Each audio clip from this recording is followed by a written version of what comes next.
Friends जैसा कि आप सभी को पता है जो आपका नेक्स्ट सीटेट का एग्जाम है जो कि 7 जुलाई को होने वाला है, इसके लिए हम लोग यहाँ पर सीटेट पेपर 2 साइंस के प्रीवियस ईयर क्वेश्चन पर देखने वाले हैं जो कि आपके एग्जाम के लिए मोस्ट इंपॉर्टेंट है। तो चलिए देखते हैं आज ये क्वेश्चन। यहाँ पर आपका फर्स्ट क्वेश्चन क्या दे रखा है, निम्नलिखित में से कौन सा रबी फसल का युग्म है। देखिए रबी की फसल कौन सी होती है, जो अक्टूबर से लेकर के मार्च तक की फसलें होती हैं, यानी जो शीत ऋतु की फसलें होती हैं। कौन कौन सी आपकी फसलें होती हैं, गेहूँ हो गया, ठीक है, इसके अलावा चना हो गया, इसके अलावा सरसों हो गया, ठीक है, और इसके अलावा मटर हो गया।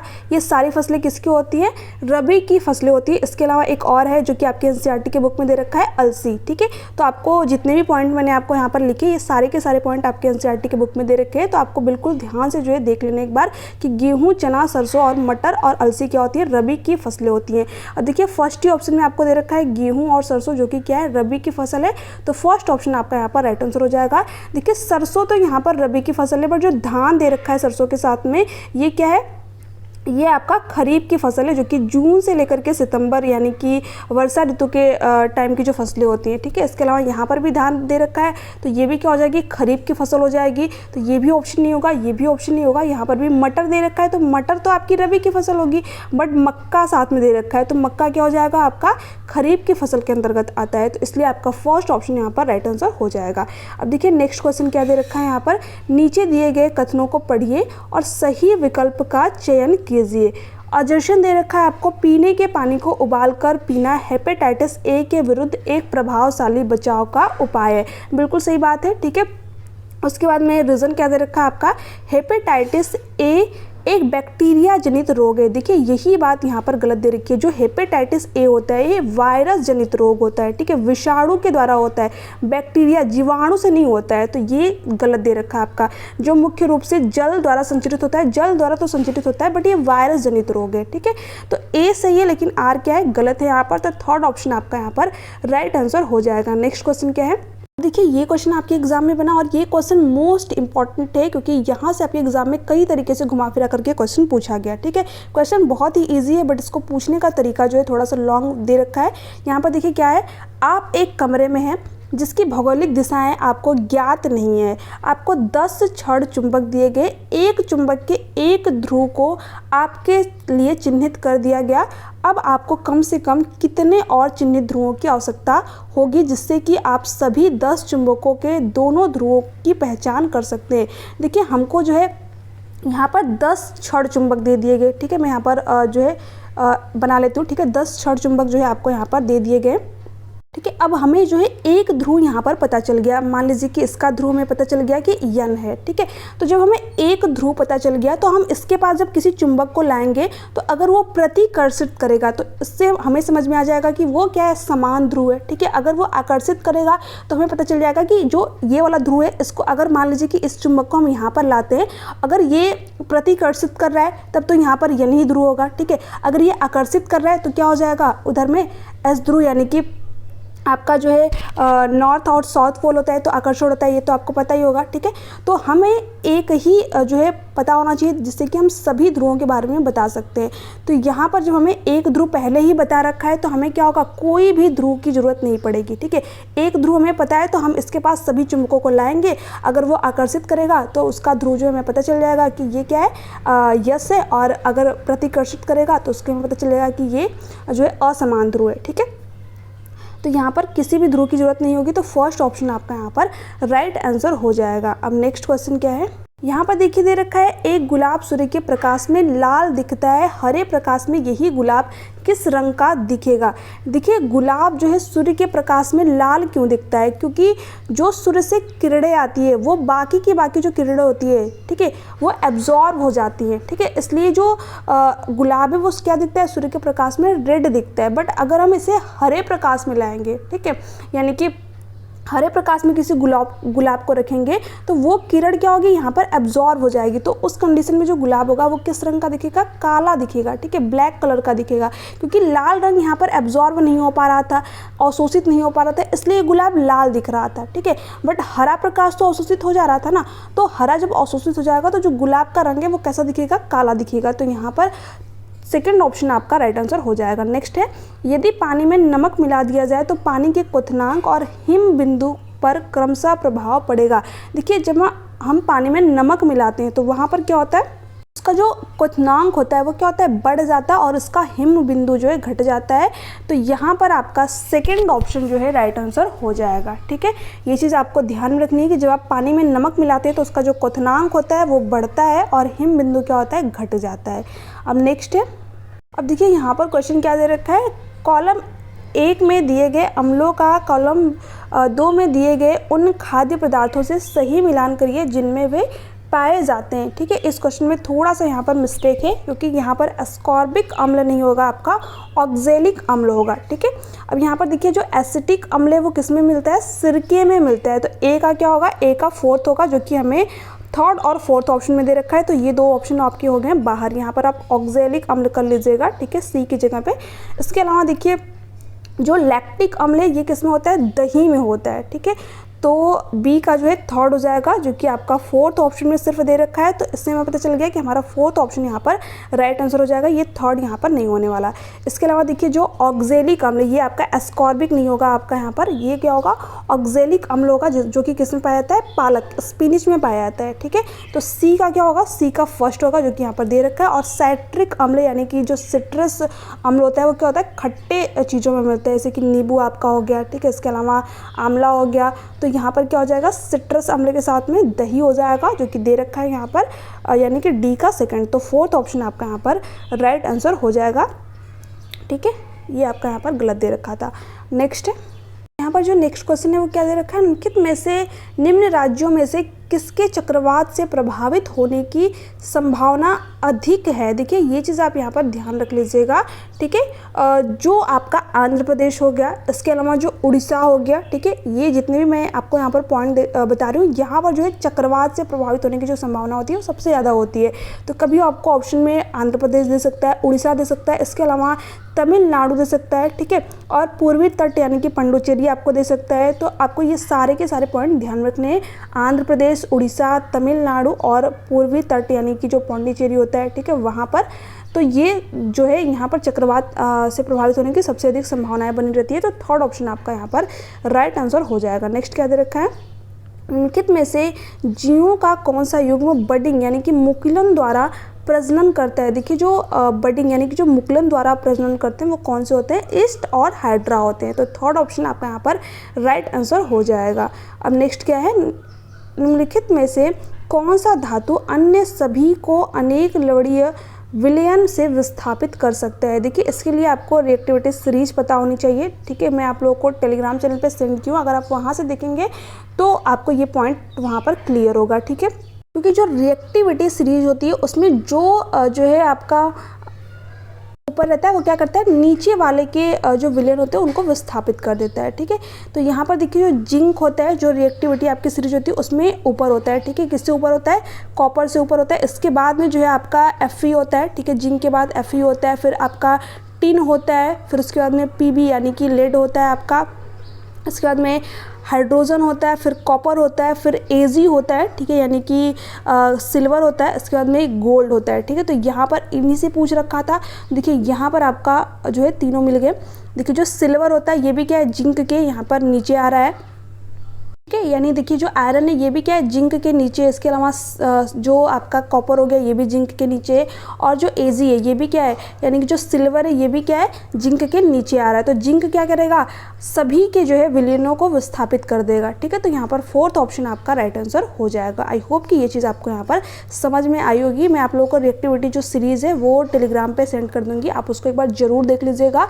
देखिए अगर मैं यहाँ पर बात करूँ तो यहाँ पर मैं जैसे कि पहले आपका क्या होता है, पोटेशियम होता है, इसके अलावा सोडियम होता है, फिर कैल्शियम होता है, फिर मैग्नीशियम होता है, फिर एल्युमिनियम होता है। ठीक है, अगर आप चाहो तो इसको भी यहाँ पर भी लिख सकते हैं। इसके अलावा आपका कार्बन होता है, फिर जिंक होता है, फिर जो है आयरन होता है, फिर टिन होता है। ठीक है, इसके अलावा लेड होता है आपका, फिर हाइड्रोजन होता है, उसके अलावा Cu यानी कि कॉपर होता है, फिर सिल्वर होता है, उसके बाद में आपका गोल्ड होता है, और लास्ट जो होता है आपका प्लेटिनम होता है, जो कि लीस्ट रिएक्टिव होता है। ठीक है, सबसे ज़्यादा रिएक्टिव कौन सा होता है, पोटेशियम। आपको ध्यान रखना है कि पोटेशियम क्या होता है, मोस्ट रिएक्टिव होता है, क्योंकि रिएक्टिविटी सीरीज में सबसे ऊपर आता है। ठीक है, इसके अलावा जो प्लेटिनियम होता है ये क्या होता है, लीस्ट रिएक्टिव होता है। ठीक है, यानी कि सबसे कम रिएक्टिव रिएक्टिव अगर आपसे पूछे तो वो क्या होता है, प्लेटिनियम, ठीक है, क्योंकि ये सबसे नीचे आता है रिएक्टिविटी सीरीज में। तो इस तरीके से आप यहाँ पर लिख भी सकते हैं।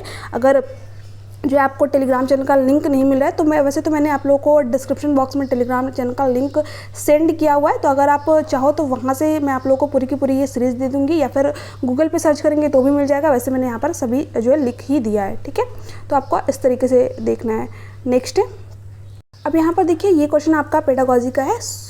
श्रुति प्रिया छात्रों को स्पंदन और ध्वनि के बीच संबंध दिखाना चाहती है। निम्नलिखित में से कौन सी गतिविधि इस शैक्षिक उपदेश के लिए सबसे उपयुक्त है? मेज की उंगलियों से थपथपाना और आवाज़ सुनाना, ठीक है। इसके अलावा क्या दे रखा है, इलास्टिक के एक बैंड को खींचकर छोड़ना और उनमें होने वाले स्पंदनों को ध्यान से देखना। देखिए इसमें बच्चा जो है कुछ एक्टिविटी नहीं करेगा, वो सिर्फ क्या करेगा, उन चीज़ों को महसूस करेगा, ठीक है।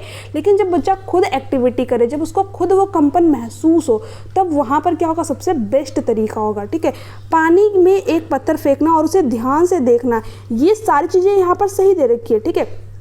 इससे क्या होगा, स्पंदन और ध्वनि के बीच बच्चा संबंध तो देख पाएगा बस, बट अच्छी तरीके से उसको जो है अप्लाई नहीं कर पाएगा। सबसे अच्छा अप्लाई कहाँ पर कर पाएगा बच्चा, बोलते समय गले में होने वाले स्पंदन को महसूस करना। तो यहाँ पर हर बच्चा जो है उस चीज़ को फील कर पाएगा, महसूस कर पाएगा, तब उसके जो कॉन्सेप्ट हैं यहाँ पर क्लियर होंगे अच्छी तरीके से कि नहीं, इस तरीके से जो वाइब्रेशन होता है, जो कंपन होता है वो हो रहा है। यहाँ पर तो बच्चा सिर्फ देख रहा है चीज़ों को, ठीक है। तो ये तो इससे जो बढ़िया एक्टिविटी है आपकी वो है ऑप्शन नंबर 4। तो फोर्थ ऑप्शन आपका यहाँ पर राइट आंसर हो जाएगा। बच्चा खुद कुछ एक्टिविटी करे, ठीक है, और खुद उस चीज़ को फील करे, महसूस करे। तो फोर्थ ऑप्शन आपका यहाँ पर सबसे बेस्ट है, सबसे सही है। तो फोर्थ करेक्ट है। अब यहाँ पर देखिए, निम्नलिखित में से किन परिस्थितियों में वायु में ध्वनि की चाल सबसे अधिकतम होगी? देखिए जो ध्वनि की चाल होती है इसके बारे में जरा 3 चीज़ें आप ध्यान रखिएगा। यहाँ से आपके एग्जाम में कई बार क्वेश्चन बना हुआ है, ठीक है। इस देखिए जो ध्वनि की चाल होती है सबसे ज़्यादा किस में होती है, सॉलिड में होती है, यानी कि ठोस में ध्वनि की चाल जो है सबसे अधिक होती है। इसके बाद किस में होती है, लिक्विड में होती है, ठीक है। जो आपका तरल पदार्थ होते हैं उनमें जो है ध्वनि की चाल होती है, ठीक है। किसके बाद, ठोस में सबसे अधिक होती है, उसके बाद में लिक्विड में, उसके बाद में जो सबसे कम ध्वनि की चाल होती है वो किस में होती है, गैस में होती है, ठीक है। निर्वात में ध्वनि की चाल नहीं होती है। कई बार आपके एग्जाम में क्वेश्चन पूछा हुआ है कि वैक्यूम में जो है ध्वनि की चाल कितनी होती है, तो कुछ भी नहीं, आपको वहाँ पर शून्य लगाना है, ठीक है। वहाँ पर चाल होती ही नहीं है। तो ये चीज़ आपको ध्यान में रखनी है कि ठोस में सबसे अधिक, उसके बाद में लिक्विड में, उसके बाद में गैस में। बट यहाँ पर किसकी बात की गई है, किन परिस्थितियों में वायु में ध्वनि की चाल अधिकतम होती है? तो यहाँ पर वायु में किन परिस्थितियों में ध्वनि की चाल अधिकतम होगी, जो बिल्कुल मॉइस्ट एयर होगी, यानी जो 40 डिग्री सेल्सियस पर आर्द्र वायु, यानी कि जो नमी वाली वायु होगी, उसमें क्या होगी, ध्वनि की चाल सबसे अधिक होगी। तो फोर्थ ऑप्शन आपका यहाँ पर राइट आंसर हो जाएगा। अब ये क्वेश्चन आपके एग्जाम के लिए यहाँ पर मोस्ट इंपॉर्टेंट है। निम्नलिखित में से कौन सा समूह वस्तु का सदैव आभासी प्रतिबिंब बनाता है? देखिए सदैव लिख रखा है यहाँ पर, ठीक है। अब देखिए जो उत्तल लेंस होता है, ठीक है, यानी कि कॉन्वेक्स लेंस, ये आपका अवतल दर्पण की तरह जो है जो चीज़ें होती है वो प्रदर्शित करता है। अवतल दर्पण में आपकी जो इमेज होती है वो कैसी बनती है, ये चीज़ आप यहाँ पर जो है ध्यान से देख लीजिए। इसमें क्या होता है, अगर हम अवतल दर्पण के पास आते हैं, ठीक है, तो इमेज कैसी बनती है, बड़ी बनती है, ठीक है, और क्या बनती है, सीधी बनती है और आभासी बनती है, ठीक है। ये कब की कंडीशन है, जब हम अवतल दर्पण के बहुत ही पास आ रहे हैं, ठीक है। तो यहाँ पर इमेज जो बनती है वो कैसी बनती है, सीधी बनती है, इसके अलावा बड़ी बनती है और कैसी बनती है, वर्चुअल बनती है, यानी कि आभासी बनती है, ठीक है। बट इसी अवतल दर्पण में जब हम मिरर से बहुत दूर जाते हैं, ठीक है, जब हम दूर जाते हैं तो वहाँ पर कैसी इमेज बनती है, हमारी छोटी बनती है, ठीक है, छोटी बनती है, और क्या बनती है, उल्टी बनती है और वास्तविक बनती है। तो ये चीज़ आपको यहाँ पर ध्यान होनी चाहिए कि जो अवतल दर्पण होता है वो दोनों प्रकार की इमेज शो करता है, ठीक है। पास आने पर तो इसमें इमेज बड़ी, सीधी और आभासी बन रही है, बट अगर हम इसी मिरर से दूर जाते हैं तो जो इमेज हमारी बनती है कैसी बनती है, छोटी बनती है, उल्टी बनती है और वास्तविक बनती है, ठीक है। तो यहाँ पर क्या दे रखा है, सदैव आभासी। तो इसमें तो आपका अवतल दर्पण हो नहीं सकता, और अवतल दर्पण की ही प्रॉपर्टी कौन शो करता है, उत्तल लेंस। तो इसलिए ये ऑप्शन आपका यहाँ पर नहीं होगा, क्योंकि इसमें आभासी के साथ साथ वास्तविक इमेज भी बनती है, ठीक है। उसके बाद में सेकंड क्या दे रखा है, उत्तल दर्पण, बिल्कुल सही बात है। देखिए जो उत्तल दर्पण होता है ये किसकी तरह कार्य करता है, और यहाँ पर उत्तल अवतल लेंस की तरह काम करता है। ठीक है, अवतल लेंस की तरह यहाँ पर ये काम करता है। जो उत्तल दर्पण होता है जिसमें कि कैसी इमेज बनती है, आभासी बनती है, सीधी बनती है और छोटी बनती है। ठीक है, एक चीज़ आपको यहाँ पर बिल्कुल क्लियर होनी चाहिए, मैं यहाँ पर लिख देती हूँ ताकि आपको यहाँ पर कन्फ्यूज़न ना क्रिएट हो। ठीक है, देखिए जो अवतल आपका दर्पण होता है वो किसकी तरह प्रॉपर्टी शो करता है, उत्तल लेंस की तरह, और जो उत्तल दर्पण होता है वो अवतल लेंस की तरह। यहाँ पर लेंस की बात हो रही है। ठीक है, तो अगर आपको अवतल दर्पण के बारे में पता है तो उत्तल दर्पण भी सेम वही प्रॉपर्टी शो करेगा। अगर आपको उत्तल दर्पण के बारे में पता है तो अवतल लेंस भी सेम वही प्रॉपर्टी शो करेगा। तो देखिए इसमें तो मैंने आप लोगों को बताया कि पास आने पर क्या होती है, इमेज बहुत बड़ी बनती है, सीधी बनती है और वर्चुअल बनती है। ठीक है, इसके अलावा जब हम दूर जाते हैं मिरर से तो जो इमेज होती है वो कैसे बनती है, छोटी बनती है, वास्तविक बनती है और क्या बनती है, उल्टी बनती है। ठीक है, और इसमें क्या होता है, इमेज जो होती है आभासी बनती है, सीधी बनती है और छोटी बनती है। तो सेम यही प्रॉपर्टी जो है आपका अवतल लेंस भी शो करेगा। तो इसमें भी क्या होगी, आभासी होगी इमेज, सीधी होगी और छोटी होगी। ठीक है, तो यहाँ पर देखिए वही दे रखा है, उत्तल दर्पण और अवतल लेंस। तो यहाँ पर जो सेकंड ऑप्शन है वो आपका करेक्ट है। इसके अलावा समतल दर्पण में भी इमेज कैसी बनती है, में कि आप सुबह उठ के अपना फेस देखते हो तो उसमें भी कैसी इमेज बनती है, सेम साइज की बनती है। ऐसा तो है नहीं कि हम बड़े और छोटे दिखते हैं उसमें। ठीक है, इसके अलावा कैसी बनती है, सेम डिस्टेंस पे बनती है। तो डिस्टेंस जो दूरी होती है वो क्या होती है, सेम होती है। इसके अलावा जो इमेज होती है वो वर्चुअल होती है और लिटरली इन्वर्टेड होती है, यानी कि दायां दिखाया जाता है और दायां बायां दिखाया जाता है। ठीक है, इसके अलावा इरेक्ट होती है हमारी इमेज। तो समतल दर्पण के बारे में ये चीज़ें आपको यहाँ पर पता होनी चाहिए। ठीक है, तो यहाँ पर जो आपका राइट आंसर हो जाएगा कि किसमें सदैव आभासी इमेज बनती है, तो उत्तल दर्पण, अवतल लेंस और समतल दर्पण में। तो सेकंड ऑप्शन आपका यहाँ पर राइट आंसर हो जाएगा। देखिए एक क्वेश्चन समतल दर्पण से आपके एग्जाम में आता ही है कि अगर कोई जो है लड़की यहाँ पर या फिर कोई भी लड़का यहाँ पर इमेज से 5 सेंटीमीटर की दूरी पर खड़ा है तो उसकी इमेज कहाँ पर बनेगी, समतल दर्पण की मैं यहाँ पर बात कर रही हूँ। तो इसकी इमेज भी कहाँ पर बनेगी, 5 सेंटीमीटर भी, क्योंकि मैंने आप लोगों को बताया डिस्टेंस, दूरी क्या होती है, सेम होती है। अगर यहाँ पर 1 मीटर और चल देते हैं, ठीक है, 1 सेंटीमीटर, तो यहाँ पर भी जो इमेज है वो भी क्या बनेगी, 1 सेंटीमीटर दूर बनेगी। ठीक है, तो ये पॉइंट आपको यहाँ पर क्लियर होना चाहिए समतल दर्पण के बारे में।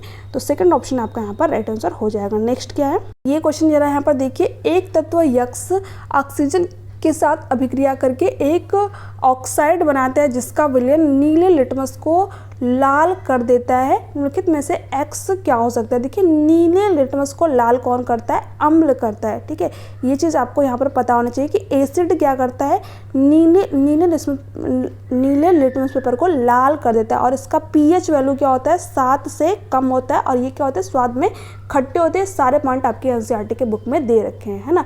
तो ये सारे के सारे पॉइंट आपको यहाँ पर पता होना चाहिए कि जो अम्ल होते हैं उनका पीएच मान जो है 7 से कम होता है। इसके अलावा ये स्वाद में खट्टे होते हैं। ठीक है, और इसके अलावा जो है ये नीले लिटमस पेपर को क्या कर देते हैं, लाल कर देते हैं। ठीक है, यहाँ पर देखिए हमें ये तो पता चल गया कि ये क्या है, एसिड की यहाँ पर बात हुई। तो सोडियम तो आपका यहाँ पर होगा नहीं, और हीलियम क्या होती है, गैस होती है, तो ये भी आपका नहीं होगा क्योंकि सोडियम हाइड्रोक्साइड, तो ये कहीं ना कहीं बेसिक प्रॉपर्टी शो करता है। वैसे भी सोडियम आपका यहाँ पर नहीं होने वाला। कॉपर भी नहीं होगा। ठीक है, कॉपर आपका जो है धातु के अंदर हो जाएगा। ये यहाँ पर क्या हो जाएगा, सल्फर। सल्फर आपका यहाँ पर राइट आंसर हो जाएगा क्योंकि नीले लिटमस को क्या करता है, लाल कर देता है। नेक्स्ट है, यहाँ पर देखिए दे रखा है, निम्नलिखित में से किस पदार्थ का उपयोग उर्वरक के रूप में नहीं किया जाता है। देखिए अमोनियम सल्फेट और पोटेशियम नाइट्रेट और कैल्शियम सुपर फॉस्फेट, इन तीनों का प्रयोग क्या करते हैं, हम उर्वरक के रूप में करते हैं। बट जो कैल्शियम कार्बोनेट होता है इसका ही उपयोग जो है हम उर्वरक के रूप में नहीं करते हैं। तो यही हमसे यहाँ पर पूछ रखा है, तो फोर्थ ऑप्शन आपका राइट आंसर हो जाएगा। कभी कभी ऑप्शन में आपको क्या पूछ देगा कि किस पदार्थ का उपयोग हम उर्वरक के रूप में करते हैं, ये नहीं आपको नहीं देगा। तो वहाँ पर आपके 3 ऑप्शन सही होंगे, ammonium sulphate, potassium nitrate, calcium super phosphate. ये तीनों आपको याद होने चाहिए कि इनका यूज हम क्या किस में करते हैं, उर्वरक के रूप में करते हैं। किसका यूज नहीं करते, कैल्शियम कार्बोनेट का यूज नहीं करते हैं। तो यहाँ पर ये पॉइंट आपके एनसीईआरटी के बुक में दे रखा है। तो फोर्थ ऑप्शन करेक्ट है क्योंकि पूछा था किसका नहीं किया जा सकता। ठीक है, नेक्स्ट है, अब यहाँ पर देखिए क्या दे रखा है, पक्षियों में निम्नलिखित में से कौन सा अंग नहीं पाया जाता है। देखिए जो पक्षी होते हैं उसमें कौन सा अंग नहीं पाया जाता है, मूत्राशय। ठीक है, तो फर्स्ट ऑप्शन आपका यहाँ पर राइट आंसर हो जाएगा। यकृत, आंत और वृक्क जो है ये तीनों पक्षियों में पाए जाते हैं, ये चीज़ आपको ध्यान रखनी है। मूत्राशय जो है पक्षियों में नहीं पाया जाता। अब यहाँ पर नेक्स्ट क्या है, अधिकांश पौधे मिट्टी से नाइट्रोजन निम्नलिखित रूप में प्राप्त करते हैं। देखिए जो पौधे होते हैं ये मुक्त नाइट्रोजन में नहीं प्राप्त करते, नाइट्रस में भी नहीं प्राप्त करते और नाइट्रिक अम्ल के रूप में भी नहीं प्राप्त करते। जो पौधे होते हैं वो मिट्टी से नाइट्रोजन जो है किस रूप में प्राप्त करते हैं, ये पॉइंट आपको यहाँ पर जो है बिल्कुल रटा होना चाहिए, नाइट्रेट्स के रूप में प्राप्त करते हैं। ठीक है, कई बार ये क्वेश्चन आपके एग्जाम में बना है कि मिट्टी से नाइट्रोजन जो पौधे होते हैं वो किस रूप में प्राप्त करते हैं, तो नाइट्रेट्स के रूप में प्राप्त करते हैं। ठीक है, तो यहाँ पर फोर्थ ऑप्शन आपका राइट आंसर हो जाएगा। यहाँ पर ये क्वेश्चन देखिए, एक मेज पर स्थिरावस्था रखी हुई किताब के संदर्भ में निम्नलिखित में से क्या सही है। स्थैतिक घर्षण एकमात्र बल है जो उस पर लग रहा है। देखिए एक मेज पर जो है, यहाँ पर इमेज पे जरा ध्यान कम ही दीजिएगा क्योंकि इमेज जो है सही बनती नहीं मेरी। फॉर एग्जांपल ये कोई मेज है, ठीक है, इस पर क्या है, कोई बुक रखी हुई है, बुक रखी हुई, तो इस पर पूछ रहा है कि कौन सा बल जो है कार्य करेगा। सबसे पहले तो नीचे से क्या होगा, यहाँ पर ग्रेविटेशनल फोर्स जो है काम करेगा। इसके अलावा ऊपर से भी एक बैलेंस फोर्स पे काम कर रहा है। ठीक है, जो कि पुस्तक क्या है पूरी की पूरी बैलेंस अवस्था में बनी हुई है। तो ऐसा नहीं कि सिर्फ इस पर गुरुत्वाकर्षण ही बल कार्य कर रहा है, इस पर क्या है संतुलित बलों का युग्म कार्य कर रहा है। ठीक है, तो फोर्थ ऑप्शन आपका राइट आंसर हो जाएगा, जिससे कि जो पुस्तक होती है वो संतुलित एक बैलेंस में अवस्था में जो है बनी रहती है। ठीक है, तो फोर्थ ऑप्शन करेक्ट है। निम्नलिखित में से कौन सा कार्बन का सर्वाधिक शुद्ध रूप है। तो देखिए कार्बन का सर्वाधिक शुद्ध रूप क्या होता है, कोक। ठीक है, तो आपको फर्स्ट ऑप्शन यहाँ पर राइट आंसर हो जाएगा। कोयला गैस नहीं होगा, कोल तार भी नहीं होगा, यहाँ पर फर्स्ट ऑप्शन करेक्ट आंसर आपका हो जाएगा। नेक्स्ट क्या, यहाँ पर देखिए क्या दे रखा है, निम्नलिखित में से किन परिघटनाओं का कारण पृथ्वी के अपने अक्ष पर घूर्णन को कहा जाता है। पवन की दिशा का सटीक उत्तर दक्षिण दिशा में विचलन, सही बात है। ठीक है, इसके अलावा दिन व रात का बनना, दोनों ही बातें जो है आपके यहाँ पर सही दे रखी है। तो यहाँ पर फर्स्ट ही ऑप्शन जो है राइट आंसर आपका हो जाएगा, ए और बी। ऋतुओं का बनना ये नहीं होगा, आपका ग्रहण का लगना ये भी नहीं होगा, क्योंकि यहाँ पर सिंपली पूछ रखा है कि किन परिघटनाओं के कारण पृथ्वी अपने अक्ष पर घूर्णन को कहा जा सकता है। तो यहाँ पर ए और बी आपका राइट आंसर हो जाएंगे। तो फ्रेंड्स ये थे आपके कुछ क्वेश्चन जो कि मैंने आप लोगों के साथ में डिस्कस किया और ये आपके सीटेट साइंस पेपर 2 में पूछे गए थे। तो आई होप कि आपके जो भी कॉन्सेप्ट हो वो यहाँ पर क्लियर हो गया। इसके अलावा आपको कोई भी डाउट हो, कोई भी क्यूरी तो आप नीचे कमेंट सेक्शन में कमेंट करके पूछ सकते हैं। हिंदी पेडागोजी की क्लास आप लोगों की चली रही है, सीडीपी की क्लास मैंने बहुत सारी जो है आप लोगों को करा दी, उतनी अगर आप देख लेते हैं तो आपके एग्जाम के लिए इनफ हो जाएगा, क्योंकि मैंने लगभग जो है 70 से 80 क्लासेस आप लोगों को करा दी हैं जो आपके प्रीवियस ईयर क्वेश्चन पर थे, जो कि 2012 से लेकर के 2024 अब जो लेटेस्ट एग्जाम हुए थे आपके 21 जनवरी उसमें पूछे गए थे, सभी को मैंने अच्छी तरीके से कंप्लीट करा दिया है। कुछ मैराथन सेशन आपके बच्चे हुए वो भी मैं आप लोगों को जल्दी कंप्लीट कराऊंगी। तो आई होप कि आप लोगों को ये क्लास पसंद आई होगी, आई होप कि इस क्लास से आपको हेल्प मिलेगी। तो चलिए मिलते हैं आपसे नेक्स्ट क्लास में, तब तक के लिए bye bye, take care, thanks for watching. अगर आपको वीडियो अच्छी लगी हो तो चैनल को सब्सक्राइब कर लीजिएगा, बेल आइकन को प्रेस कर दीजिएगा ताकि जो वीडियो से रिलेटेड नोटिफिकेशन है वो आपको मिल जाए। Thanks for watching, thank you so much.